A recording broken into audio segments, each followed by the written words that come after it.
What's going on, y'all? Marvel Snap just announced the series drops for this month, and quite frankly, they're a little bit disappointing.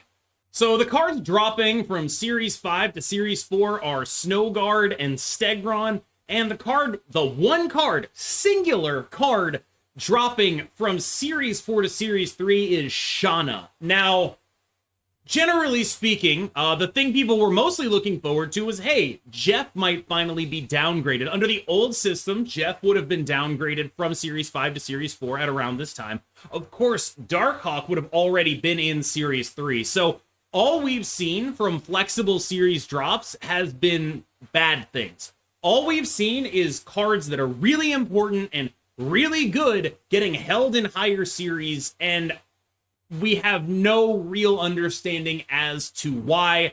I will be trying to shed a little bit of light on that later in the video. But basically, all anyone has ever seen, and you can tell from the 2,000 downvotes on this post, is, hey, you're robbing us. We had these cards coming down. Now we don't. How does this system help us in any way, other than making the game more expensive? And I think that's like a pretty reasonable question to ask, because right now, all flexible series drops are doing is keeping good cards in higher series and not putting any good cards into the lower series. Now, there is one potential counter argument to this line of thinking. In the same announcement, and you'll notice it got a bunch of downvotes as well, but not nearly as many, a lot more just like Spider Pig reacts. So, but there weren't as many upvotes on this as there were downvotes on the one above it. Worth talking about. So in the same announcement, they announced that Spider-Man 2099 and Spider-Ham are going to be going straight to Series 4. And I think in their minds, maybe this is like a good trade-off, but for most players who want to play on a competitive level, what they're seeing is cards that they don't know how to evaluate, that might be good or might not be good going into Series 4, and cards that they know are good, Jeff staying in Series 5, Darkhawk staying in Series 4. Let's say Spider-Man 2099 is by some miracle as good as Darkhawk, right? Even if that's true, the way in which this was rolled out makes it so that until that card comes out, we have no way of knowing. It's actually going to be the last card to come out this month. So until that happens, all we see is that the assumption is that it's not as good as Darkhawk, because it's probably not. And all we have is Darkhawk sitting in Series 4 being more expensive, Jeff sitting in Series 5 being more expensive. And so this trade-off doesn't seem worth it, especially when they've set the precedent that the cards that are getting downgraded are the ones that suck. Like everything else, it seems like they're doing it based on power level, and that's a really big problem.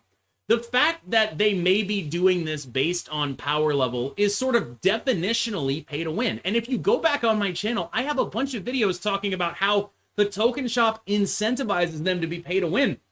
I don't think I would have ever dreamed it would have gotten to this point, though. So the only communication that I've received on this came from the content creator channel, and we have received permission to share it. This communique was shared in the content creator channel, and we received permission to share it. So here is what we were told when people in the content creator channel raised questions about the efficacy of the current system.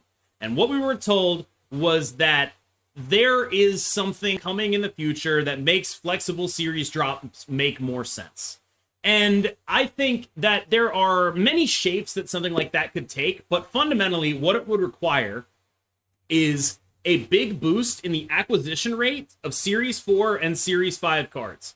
That's the fundamental thing that would have to happen in order for flexible series drops to be palatable. So to my mind, the issue that flexible series drops were trying to solve was, as an example, like you look at Darkhawk, right? And Darkhawk was like the best card in the game, basically from January all the way through when he was supposed to drop. So for like 5 or 6 months, Darkhawk has been like one of the single best cards to own in the game. High win rate, high cube rate, elite build around card. And people, the whole reaction to the Darkhawk not downgrading proves that there were people who were just like, I'm good. I'm not going to buy that card. I'm going to wait until it's free. I'm not going to spend 3,000 tokens on it because eventually it will be free. And that sort of goes to show the issues with the token shop as it is right now. And that is what flexible series drops. The attempt is to alleviate that, right? Because they're in a situation where they have Darkhawk, best card in the game, greatest to ever do it, and they can't sell it to you. You're not buying objectively a great thing to purchase because you know you will get it for free. And so the idea with flexible series drops is you're not getting that shit for free. And I think the real question for whatever this system is how do you design a system that gets rid of that kind of paralysis where, okay, you don't want to buy Darkhawk because it's eventually going to be free because it's bad value, right? And so their solution is to make it, okay, it's good value now. That shit's not going to be free. You should buy the card. But it's like a Band-Aid. So whatever this system is that they come up with, I think it really has to alleviate this decision paralysis of, should I buy this? Should I buy this? How do I value this card against this card?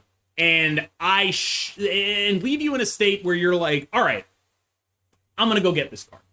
And one way to do that would be boosting incomes so people don't feel so bad about not buying, buying a card. But I think they probably need to do more than that. So I'm interested to see what they come up with, but they really need to address not just the issue of, the card game becoming explicitly pay to win, but the issue of decision paralysis. Because now what they've done with the flexible series drops is just leave everyone very confused when things are downgrading or if they're downgrading at all. And that means less people feel confident spending their tokens. So instead of actually fixing that situation, the unclear communication around when things will downgrade has increased that decision paralysis. So whatever they do, I do think it might require some clearer communication. You could argue they should have rolled out flexible series drops after they made that change. But I think the counter argument to that is, if they didn't roll out flexible series drops earlier, then it would have been seen as a downside to the change, the same way removing the Series 3 token shop is seen as a downside to the increased token income. I think that would be the reason why they would split these changes up. But I also think that it's a little bit surprising to me that we only receive communication on this via the content creator channel.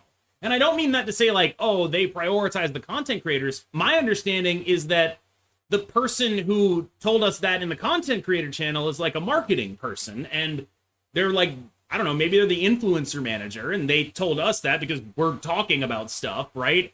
And this is a good way to get that message out, like, hey, there is something in the works for making things better, and doing this with flexible series drops is a prerequisite for it. I know it sucks. Like, fundamentally, what needs to happen is they need to boost the amount of cards or tokens or whatever it is that we're getting in Series 4 and Series 5 by an amount sufficient enough to make up for this. Because right now, instead of having a free Darkhawk and a 3,000 token Jeff, which is, I cannot overstate how big of a deal that is, we have a 3,000 token Darkhawk and a 6,000 token Jeff. So instead of what would cost us 3,000 tokens is now costing us 9,000 tokens. So we need to be getting a ton in order to make up for that, I think would be my thought process. So what are your thoughts on how this was rolled out?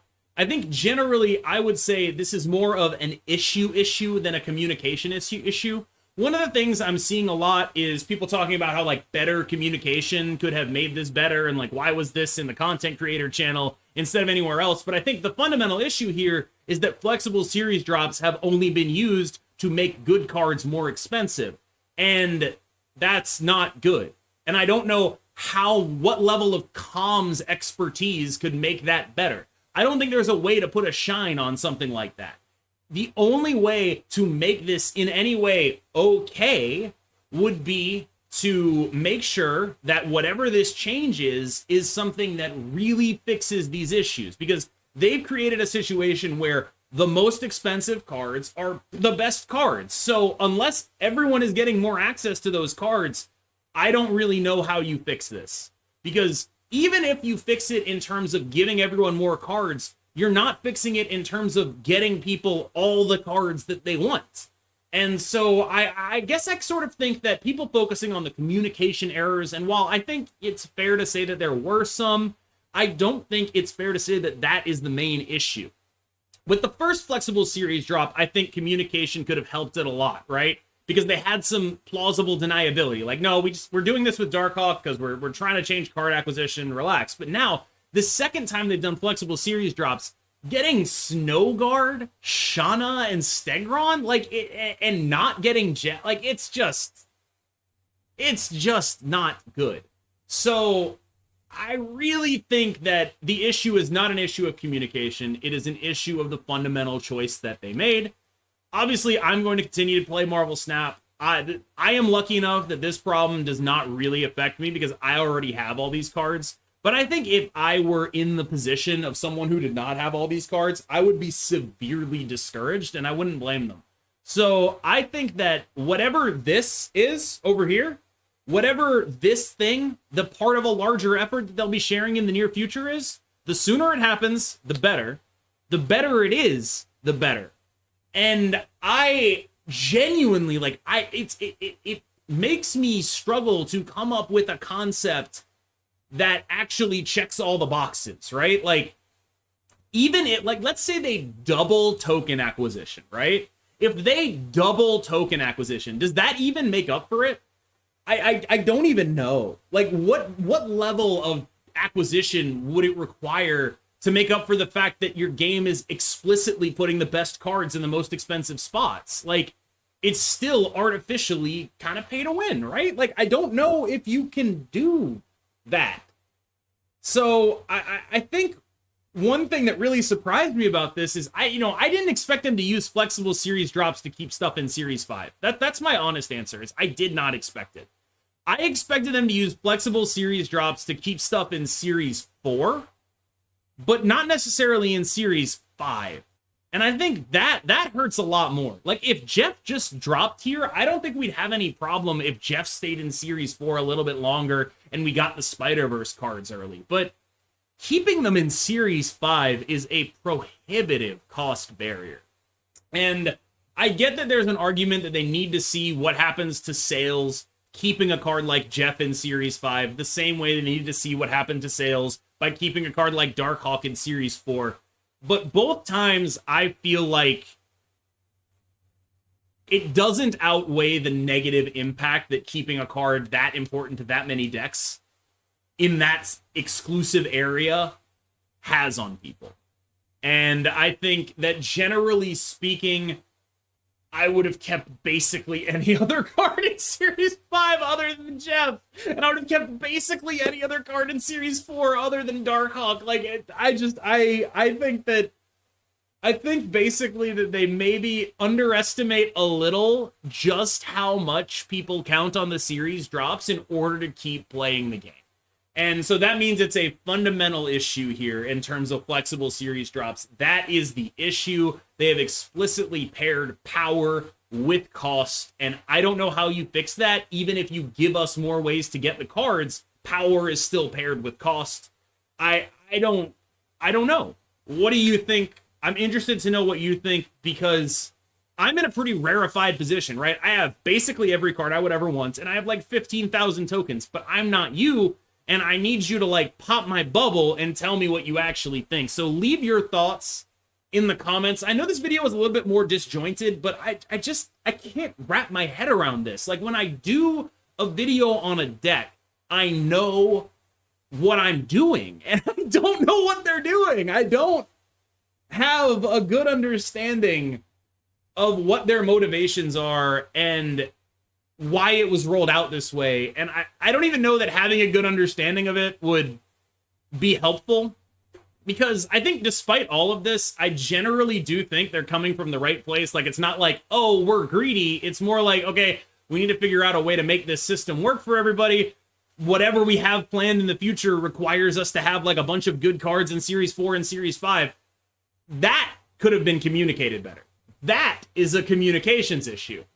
But the fact that the implementation of flexible series drops has been entirely just bad for everybody.